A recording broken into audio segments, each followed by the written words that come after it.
I will now read the order of appointment. Government of Odisha Energy Department, Order number 4225, dated 28th of March 2025.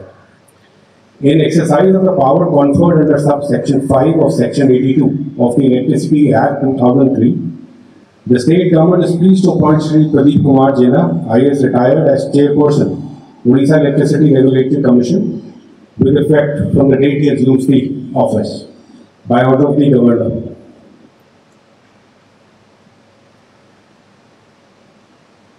I now request the governor to administer the oath of office and oath of secrecy to the chairperson.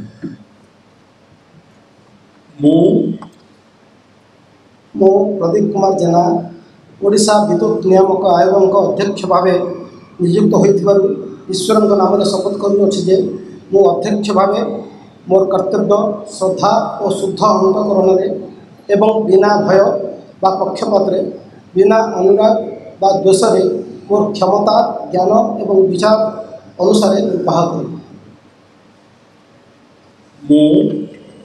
Pradeep Kumar जेना ओडिशा विद्युत नियामक आयोग अध्यक्ष भाव नियुक्त होइथिबारु ईश्वर नाम शपथ करुछि जे जो विषय उक्त आयोग अध्यक्ष भाव मोर विचार को अणाजिबो बा मते ज्ञात हेबो ताहाकु अध्यक्ष रूपे मोर कर्तव्यर समुचित निर्वाह निमित्त जेपरि आवश्यक हेबो तद्भिन्न प्रत्यक्ष बा परोक्ष भाव कौन व्यक्ति बा व्यक्ति मानक जणाइबे नहीं बा प्रकट करिबे नहीं।